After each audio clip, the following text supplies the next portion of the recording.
Hello everyone, welcome back to our channel Learning Hub, and today we will start our new chapter, that is chapter number 16 light of class 8। कौन से class का कर रहे हैं हम? Class 8 का कर रहे हैं। चैप्टर 16 है लाइट। ओके, इस चैप्टर में हम रीड करेंगे कि लाइट क्या होती है, कैसे हमें चीज़ें विजिबल होती है, हमारी आई जो है वो डिम लाइट में ज़्यादा लाइट में कैसे वर्कआउट करती है। ओके, ये सारी चीज़ें हम इस चैप्टर के अंदर लर्न करेंगे। So let's start. ये एक इंट्रोडक्शन है। हम एनसीईआरटी की एक एक लाइन को रीड करेंगे सो दैट हमारी एक भी पॉइंट जो है वो मिस ना हो।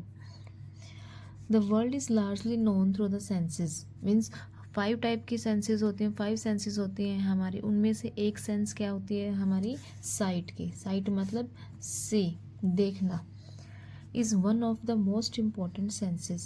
Through it we see mountains. मतलब अगर हम देख सकते हैं, अगर हमारे पास साइट का सेंस है तो हम माउंटेन्स देख सकते हैं, रिवर्स देख सकते हैं, trees, plants, chairs, people and so many other things around us. मतलब जो भी हमारे चारों तरफ हो रहा है हम उसको ऑब्जर्व कर सकते हैं देख के। ये कैसे पॉसिबल हो सकता है? अगर हमारे पास साइट की सेंस अवेलेबल है तो। Okay, we also see clouds, rainbow and birds flying in the sky. At night, we see the moon and the stars. You are able to see the word and the sentences printed on this page. How is seeing made possible? Means अब हम read करेंगे कि हमारा देखना possible कैसे होता है, कि क्या रीज़न है, क्या क्या ऐसे पॉसिबल लॉज हैं जिससे हम चीज़ें देख सकते हैं। वही क्वेश्चन आ रहा है दोबारा से, व्हाट मेक्स थिंग विजिबल? मतलब क्या चीज़ है जो चीज़ों को विजिबल बनाती है। Have you ever thought how we see various objects? मतलब कभी आपने सोचा है कि हम इन चीज़ों को कैसे देख सकते हैं। You may say that I see the object but can you see an object in the dark? मतलब ये तो हमें पता है कि आईज से हम देखते हैं, आंखों से देखते हैं, बट क्या चीज़ें हम डार्क में देख सकते हैं? नहीं देख सकते। It means the eyes alone can't see any object. It is only when light from an object enters our eyes. मतलब हमें अब ये पता चल गया है कि आँख अकेली काम नहीं करती है, जब आँख के साथ लाइट आएगी तभी हम चीज़ों को, ऑब्जेक्ट को जो है वो देख सकते हैं। बिकॉज अगर रूम में डार्क रूम है, कोई भी लाइट नहीं है, तो हम उस टाइम पे कुछ भी नहीं देख सकते हैं। तो वहीं से हमें आइडिया आया है कि एक अकेली आई ही नहीं है जिससे हमें ये वाली सेंस आई है, बट आई के साथ साथ और क्या क्या है, लाइट भी होनी चाहिए हमें देखने के लिए। It is only when light from an object enters our eyes that we see the object. Okay, the light may have been emitted by the object और may have reflected by it. मतलब या तो light object के द्वारा emit की जाती है या लाइट जो है वो रिफ्लेक्ट होती है। You learn in class 7 that a polished और shiny surface can act as a mirror. मतलब जो एक पॉलिश्ड और शाइनी सरफेस होता है, जो चमकने वाली चीज़ होती है, वो किसकी तरह एक्ट करती है? मिरर की तरह एक्ट करती है। ये सारी चीज़ें हमने क्लास 7 में रीड किया है। A mirror changes the direction of light that falls on it. Can you tell in which direction the light falling on a surface will be reflected? Let us find out. अब हमारे आते हैं laws of reflection, जो कि main है। Okay, कई बार इस question मतलब इसकी डेफिनेशन पूछी जाती है कि लॉज ऑफ रिफ्लेक्शन क्या होता है। तो लॉज ऑफ रिफ्लेक्शन पढ़ने से पहले यहाँ पे एनसीईआरटी ने एक एक्टिविटी प्रोवाइड की है। पहले हम उस एक्टिविटी को रीड करते हैं। Fix a white sheet on a paper on a drawing board और अ टेबल। मतलब एक वाइट शीट लेनी है, उसको हमने ड्राइंग बोर्ड या टेबल के ऊपर फिक्स करना है। Take a comb and close all its openings. मतलब एक कॉम लेनी है, कंघी लेनी है, और उसकी जितनी भी ओपनिंग्स हैं वो सारी की सारी क्या करनी है? क्लोज करनी है। मीन्स हमारी कॉम कैसी होती है? ये होती है ना, उसके अंदर ऐसे लाइंस ऐसे बनी हुई होती हैं। तो ये कह रहा है कि एक कॉम हमने लेनी है और उसकी सारी ओपनिंग्स को हमने क्या करना है? क्लोज कर देना है। ठीक है, एक्सेप्ट वन। मतलब कहीं से भी आप एक ओपनिंग को छोड़ दो और बाकी सारी ओपनिंग्स को क्या कर दो? क्लोज कर दो। You can use a strip of black pepper for this purpose. Means क्या करना है? हमने ब्लैक पेपर के साथ इस चीज़ को क्या कर देना? कवर कर देना। ब्लैक पेपर के साथ इसको, मतलब इसके ऊपर ब्लैक पेपर जो है वो पेस्ट कर देंगे, सिर्फ एक पोर्शन को छोड़ के। आप इधर से छोड़ोगे उधर से, वो आपकी मर्जी है। Hold the comb perpendicular to the sheet of paper. अब जो कॉम्ब है, सॉरी, हाँ, hold the comb perpendicular to the sheet of paper. अब हमने जो ड्राइंग बोर्ड लिया था या जो कोई भी शीट ऑफ पेपर लिया था, उसके परपेंडिकुलर हमने क्या रखना है, हमारा कॉम्ब रखना है। Through light from a torch through the opening of the comb, मतलब मान लो ये हमारा क्या है, ये एक शीट ऑफ पेपर है, ये ही मान लिया ये क्या है, हमारा शीट ऑफ पेपर है, और ये हमारा क्या है, कॉम्ब है। तो शीट ऑफ पेपर के परपेंडिकुलर, मतलब ये शीट ऑफ पेपर ऐसे है, हमने हमारे कॉम्ब को कैसे रख दिया, ऐसे रख दिया, राइट। अब हर जगह क्या है, हमने ब्लैक पेपर से कवर किया हुआ एक्सेप्ट वन पोर्शन, एक पोर्शन से। अब जो पोर्शन हमने छोड़ा हुआ है उसी पोर्शन से हमने क्या देना है, लाइट प्रोवाइड करवानी है। यही जिसने लिखा है, through light from a torch through the opening of the comb from one side. With slight adjustment of the torch and the comb, you will see a ray of light along the paper on the other side. मतलब तो light यहाँ से, अगर हम यहाँ से light pass करवा रहे हैं, अगर हम इस डायरेक्शन से लाइट पास करवा रहे हैं उस होल से, तो लाइट यहाँ से कहाँ चली जाएगी, इधर चली जाएगी। Keep the comb and the torch steady, हमने इसको स्टेडी मतलब कांस्टेंट रखना है, हिलाना नहीं है। Place a strip of plain paper in the path of the light रे। अब लाइट रे जब जा रही है तो उसके पाथ में, मतलब उसके रास्ते में हमने क्या रख देना है, एक प्लेन मिरर रख देना। व्हाट डू यू ऑब्जर्व, अब हम क्या ऑब्जर्व करेंगे जब हम प्लेन ऑफ मिरर जो है वो रख देते हैं। तो जब भी हम प्लेन मिरर रखते हैं या कोई भी मिरर रखते हैं तो लाइट जो है वो ऐसे स्ट्राइक करती है। लाइट यहाँ पे स्ट्राइक की, मतलब ये हमने मिरर रख दिया, ये हमने क्या रख दिया, मिरर रख दिया। अब लाइट ऐसे आ रही है, ये हमने क्या है, पाथ में, इनके रास्ते में हमने मिरर रख दिया। लाइट ऐसे आई, लाइट ऐसे आके यहीं से क्या हो जाएगी, रिफ्लेक्ट हो जाएगी दूसरे डायरेक्शन में, ठीक है। तो जब लाइट स्ट्राइक कर रही है तो वो वाली लाइट रे कौन सी होगी, हमारी इंसिडेंट रे। और जो लाइट रिफ्लेक्ट करके सेकंड डायरेक्शन में चली जाती है, मतलब किसी और डायरेक्शन में चली जाती है, तो वो क्या हो जाती है, हमारी रिफ्लेक्टेड रे हो जाती है। यही इसने लिखा है। आफ्टर स्ट्राइकिंग द मिरर, मतलब जब वो मिरर को स्ट्राइक करेगा, जब लाइट मिरर को स्ट्राइक करेगी, the ray of light is reflected in another direction. The light रे विच स्ट्राइक्स एनी सरफेस, अब यहाँ पे ये इंसिडेंट रे की डेफिनेशन है। द लाइट रे विच strikes any surface is called the incident रे, मतलब कोई भी लाइट अगर किसी सरफेस को स्ट्राइक करती है तो जो फर्स्ट रे बनाती है, मतलब जो फर्स्ट लाइन बनाती है, वो क्या होगी, हमारी इंसिडेंट रे। द रे दैट कम्स बैक, और स्ट्राइक करके जब वापस जो लाइट आती है उसको हम क्या बोलेंगे, reflected ray. The light which strike any surface, मतलब कोई भी लाइट जब किसी सरफेस को स्ट्राइक करती है तो वो क्या होगी, हमारी इंसिडेंट रे होगी। और इंसिडेंट रे बनने के बाद, स्ट्राइक करने के बाद, जब दोबारा से सेकंड डायरेक्शन में, मतलब किसी और डायरेक्शन में जब वो वापस आएगी वही लाइट, आफ्टर रिफ्लेक्शन, ये चीज़ याद रखनी है, आफ्टर रिफ्लेक्शन जो लाइट वापस आएगी वो क्या होगी, हमारी रिफ्लेक्टेड रे, राइट। ये क्लियर हुआ आपको कि what is incident ray and what is the reflected रे। जो सबसे पहले स्ट्राइक कर रही है वो इंसिडेंट रे होगी, स्ट्राइक करके जब वापस आ रही है, कम बैक हो रहा है, तो वो क्या होगा हमारा, तो वो क्या होगा, रिफ्लेक्टेड रे।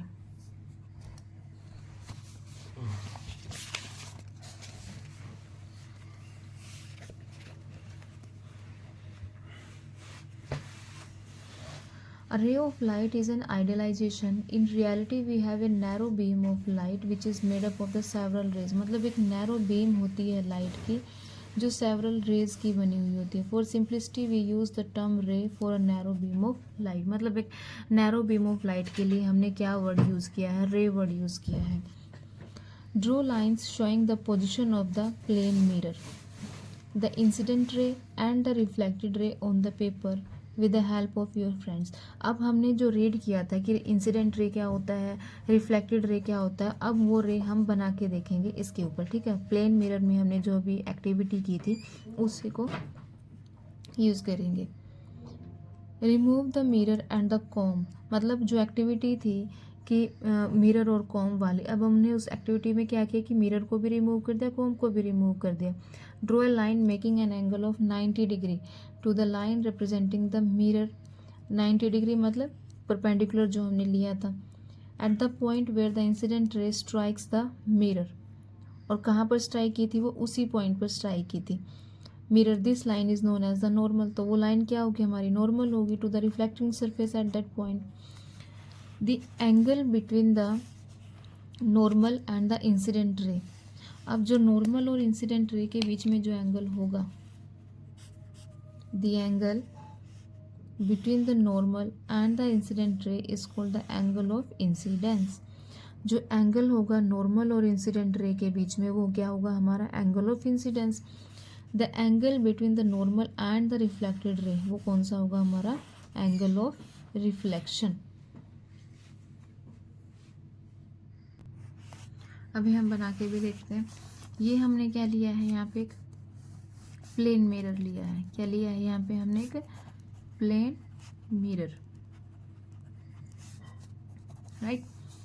अब इस प्लेन मिरर पे हमने क्या करना है, एक नॉर्मल लाइन, मतलब ये जो परपेंडिकुलर था, परपेंडिकुलर हमने जो लाइन हम यहाँ पे ड्रॉ करेंगे वो क्या होगी हमारी, नॉर्मल लाइन। किस पे है ये, 90 डिग्री के एंगल पे है, राइट। अब हम क्या करेंगे, लाइट को स्ट्राइक करवाएंगे। यहाँ पे हमने लाइट को दिया है, तो यहाँ से हमारी लाइट जो है यहाँ से स्ट्राइक करेगी, राइट। यहाँ से हमारी लाइट आई है, ये क्या है हमारी लाइट है, a narrow beam of light है।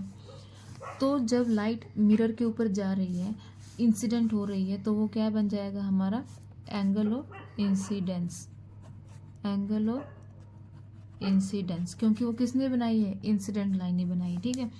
अब यहाँ पे लाइट स्ट्राइक की है, स्ट्राइक होने के बाद दोबारा से लाइट आएगी और सेकंड डायरेक्शन के अंदर क्या हो जाएगी, रिफ्लेक्ट हो जाएगी। तो ये हमारा क्या हो जाएगा, angle of reflection, angle of reflection. और ये चीज़ हमेशा याद रखनी है कि जो एंगल इंसिडेंस का था, जो एंगल इंसिडेंस का था, वही एंगल किसका होगा, रिफ्लेक्शन का होगा। Angle of incidence is always equal to the angle of reflection, ये चीज़ हमेशा याद रखनी है, ऑलवेज। जो एंगल ऑफ इंसिडेंस है वो हमेशा एंगल ऑफ रिफ्लेक्शन के इक्वल होगा। जिस एंगल से लाइट इंसिडेंट हुई है उसी एंगल से लाइट जो है वो रिफ्लेक्ट हो जाएगी। ये हमारा फर्स्ट लॉ है, angle of incidence is equal to the angle of reflection, right. यही चीज़ इसमें यहाँ पे इसने ड्रॉ करके बताई हुई है। Measure the angle of incidence and the angle of reflection. Repeat the activity several times by changing the angle of incidence. मतलब चाहे आप कितनी बार एक्टिविटी को चेंज कर सकते हैं, बट जो एंगल ऑफ इंसिडेंस है वो हमेशा एंगल ऑफ रिफ्लेक्शन के ही इक्वल आएगा। और इसका मीडियम क्या होता है, लाइट का ट्रैवल करने का, मतलब साउंड को भी एक मीडियम चाहिए होता है ट्रैवल करने के लिए, वैसे ही लाइट को भी एक मीडियम चाहिए ट्रैवल करने के लिए। तो लाइट का जो मीडियम होता है वो क्या होता है हमारा, एयर होता है। Do you see any relation between the angle of incidence and the angle of reflection?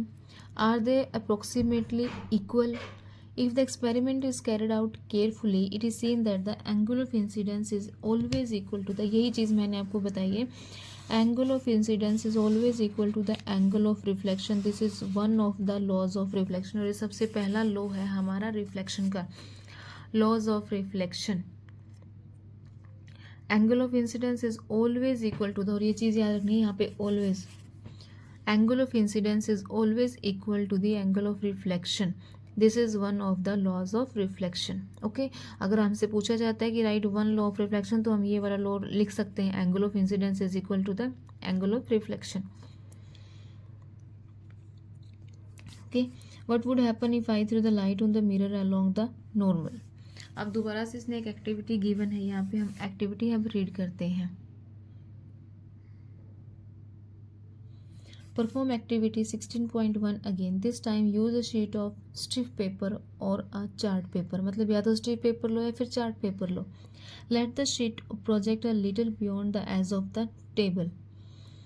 Cut the projecting portion of the sheet in the middle, जो प्रोजेक्टिंग पोर्शन है शीट का उसको हमने मिडल में रखा है। लुक एट द रिफ्लेक्टेड रे, अब हम देखेंगे रिफ्लेक्टेड रे की तरफ। Make sure that the reflected ray extends to the projected portion of the paper. Bend that part of the projected portion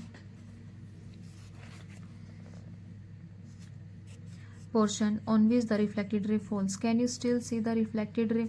Bring the paper back to the original position. मतलब हमने एक पहले सीधा paper लिया है मान लो ये हमने एक सीधा पेपर लिया है, ठीक है, इसके ऊपर हमने लाइट को रिफ्लेक्ट करवाया, फिर हमने क्या किया, मतलब इस पेपर को थोड़ा सा ऐसे फोल्ड कर दिया, ऐसे क्या कर दिया, फोल्ड कर दिया।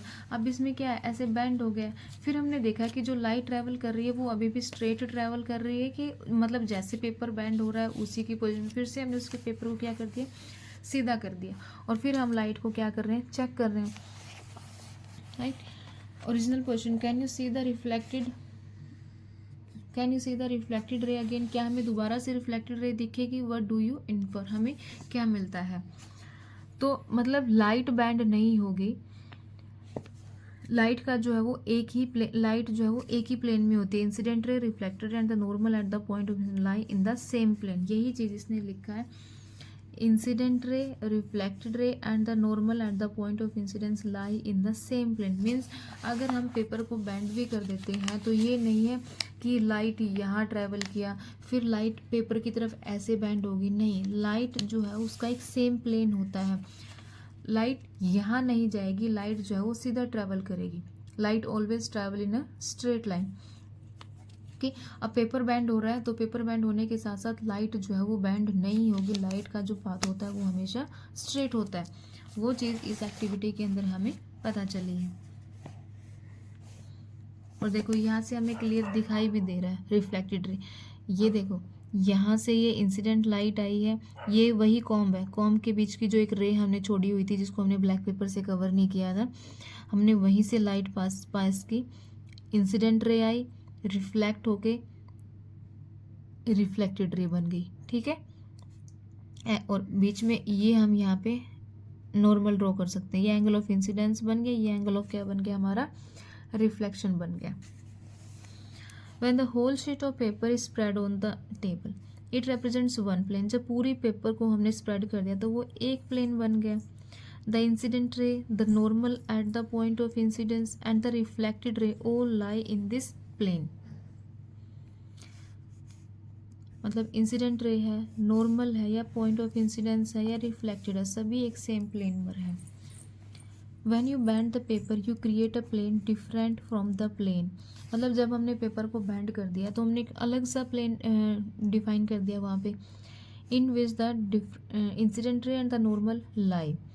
Then you do not see the reflected ray, तो उस टाइम पे हमें रिफ्लेक्टेड रे नज़र नहीं आएगी। What does it indicate, it indicates that incident ray, the normal at the point of incidence and the reflected ray all lie in the same plane. ये एक second law है, law of reflection का। Incident ray, normal at the point of incidence and the reflected ray all lie in the same plane. Means ये incident ray है, ये normal है और ये रिफ्लेक्टेड है, सभी किस में होंगे, सेम प्लेन में लाई करेंगे, all lie in a same plane. अब हमें दो चीज़ें यहाँ पे याद रखनी है, एक तो ये कि angle of incidence is always equal to the angle of reflection. Second क्या होगा, normal ray, reflected ray and the incident ray, normal line and the angle of reflected ray always lie in a same plane. वो हमेशा क्या होंगे, same plane में होंगे।